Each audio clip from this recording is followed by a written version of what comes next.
शेख, मेरा सवाल ये था कि अपना बिजनेस स्केल अप करने के लिए क्या चीजें रिक्वायरमेंट है?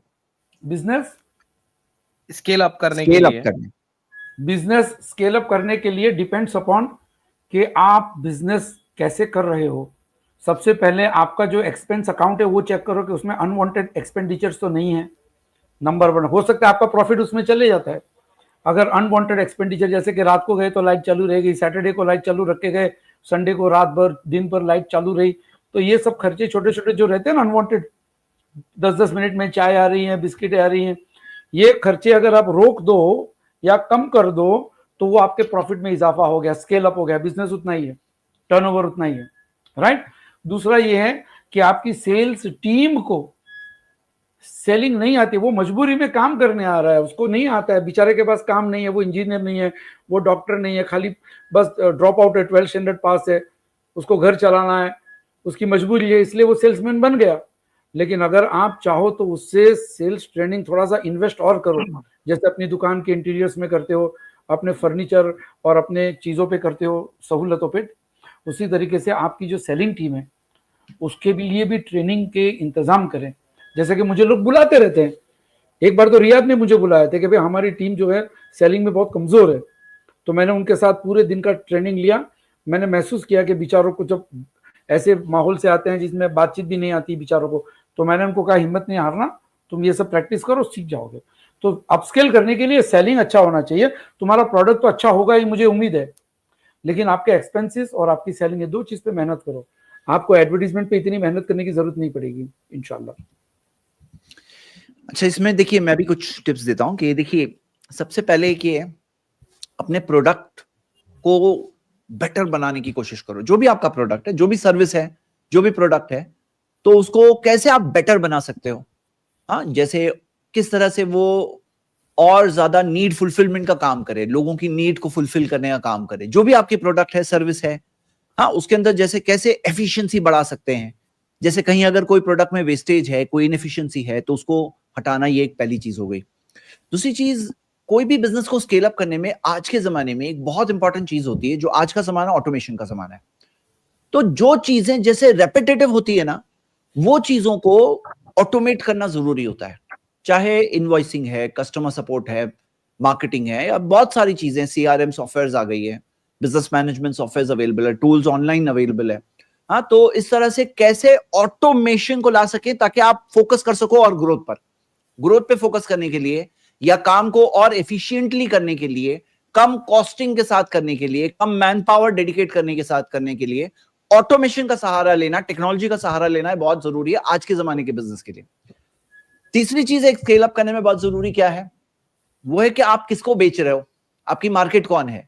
अब देखिए आज क्या हो गया है कि आप सिर्फ लोकल लेवल पे नहीं, आप इंटरनेशनल लेवल पे मार्केट बना सकते हैं, ई कॉमर्स के जरिए, वेबसाइट्स के लिए, सोशल मीडिया सेलिंग के जरिए, वेबसाइट्स के जरिए, हाँ, और जैसे निसार भाई ने बताया कि जैसे इन्फ्लुएंसर्स के जरिए। तो आपकी मार्केट को एक्सपांड करो। आप एक सेलिंग किसका बेच रहे हो, अगर आप इन एक पर्टिकुलर लोकल एरिया, एक लोकल कस्टमर बेस को सेल कर रहे हो, तो उसकी जगह पे एक्सपांड करना, ये एक तीसरी चीज है। चौथी और बहुत इंपॉर्टेंट चीज क्या है कि भाई आप हो कौन, मतलब क्या, आप अपने लिए एक ब्रांड क्रिएट करो। हाँ, ब्रांड क्रिएट करना कि आप कौन हो, अपनी ब्रांड को किसी तरह से इंप्रेस करने की कोशिश करो। कंसिस्टेंसी रखो। जैसे मिसाल के तौर पर, अब मेरा नाम जैद है, कैसे लोग पहचानते हैं, क्योंकि मैं जो शक्ल होती है ना, एक इंसान की शक्ल से पहचानते हैं ना। अब रोज अगर एक इंसान भेष बदल बदल करके आए तो उसको कोई नहीं पहचानेगा कि कौन है।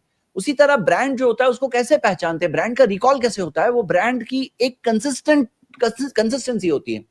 तो चाहे लोगो है, चाहे आपकी एंटायर स्टाइल, वो कंसिस्टेंट रखिए राइट फ्रॉम द बिगनिंग। तो ब्रांडिंग के जरिए भी क्या होता है, स्केल अप होता है बिजनेस। ब्रांड, अगर आप ब्रांड बन गए, आप बेटर प्राइसेस ले सकते हैं, आपके पास ज्यादा कस्टमर लॉयल्टी होगी, कस्टमर बार बार आपके पास आएगा। उसी तरह जो मार्केटिंग के जरिए, आप मार्केटिंग के जरिए अपने प्रोडक्ट को अवेलेबल कर सकते हो और जगहों पर। इस तरह से क्या होगा, ये भी आपकी तरीका है जिसके जरिए आप अपने आप को, अपने बिजनेस को स्केल अप करोगे। एक और चीज स्केल अप करने में क्या है कि रेवेन्यू स्ट्रीम्स। मान लो एक रेवेन्यू स्ट्रीम पे आप फोकस कर रहे हो, चलो वेरी गुड। हो सकता है कोई और साथ में कोई ऐसी रेवेन्यू स्ट्रीम साथ में है जो हो सकती है।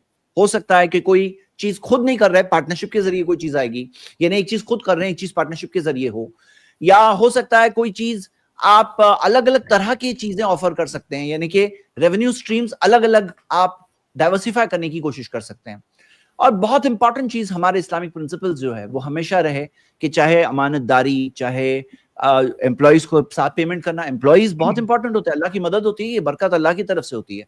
प्रोमिसेस डिलीवर करना, एम्प्लॉइज के ड्यूज बराबर से अदा करना, कस्टमर्स के साथ धोखा नहीं देना, चीटिंग नहीं करना, फ्रॉड नहीं करना, हराम ट्रांजैक्शंस नहीं करना, ये बहुत जरूरी है। और आगे क्या चीज है कि लॉन्ग टर्म सोचो, लॉन्ग टर्म के मिसाल के तौर पर किसी के साथ आप जब डेवलप कर रहे हैं तो आपके सप्लायर्स के साथ आपके रिलेशंस डेवलप हो, अमानतदारी के साथ। देखो क्या होता है, कुछ लोग जब शॉर्ट टर्म वाले होते हैं सबके साथ चीटिंग करते हैं, फ्रॉड करते हैं, बैड बिहेवियर करते हैं। नहीं, हम अल्लाह के लिए कर रहे हैं, हम आखिरत के लिए कर रहे हैं, लेकिन दुनिया के अंदर भी एक फायदा है कि आपका लॉन्ग टर्म बिजनेस चलने में ये फायदा होता है। सप्लायर्स के साथ आपके रिलेशनशिप्स कैसे हैं, इन्वेस्टर्स के साथ कैसे हैं, कस्टमर्स के साथ कैसे हैं, और ये सारी चीजों के जरिए बिजनेस रिलेशनशिप्स जो होते हैं ना, ये बहुत जरूरी है। लोग बिजनेस में सिर्फ पैसा देखते हैं, हालांकि बिजनेस में बहुत इंपॉर्टेंट चीज देखना चाहिए, वो है रिलेशनशिप्स। और एक और चीज है, वो है अपने फाइनेंसेस को मैनेज करना, एक्सपेंसेस को मैनेज करना। हाँ, प्रॉफिट्स हो रहे हैं उसको किस तरह से आप वाइजली यूज कर सकते हो। जैसे कई बार होता है कि बिजनेस को स्केल अप करने के लिए एक certain part of the profit को री इन्वेस्ट करना होता है ताकि बिजनेस और आगे बढ़े, स्केल अप हो जाए। ऐसा नहीं कि टोटल प्रॉफिट बाहर निकाल लिया, कभी कभार री इन्वेस्टमेंट की जरूरत होती है। तो ये बहुत सारी चीजें हैं। कस्टमर रिटेंशन कैसे होगा, कि कस्टमर्स को किस तरह से आप रिटेन कर सकते हो, ये बहुत इंपॉर्टेंट चीज है। और ऑफ कोर्स आखिर में एक और चीज वो है बरकत, अल्लाह से बरकत की दुआ करना। ग्रोथ की दुआ अल्लाह की तरफ से, रिस्क देने वाला अल्लाह है, हाँ, और अल्लाह ताला से मांगना, हलाल रिस्क मांगना और बरकत की दुआ करना। ये कुछ आइडिया सजेशंस थे फॉर स्केल अप करने के लिए।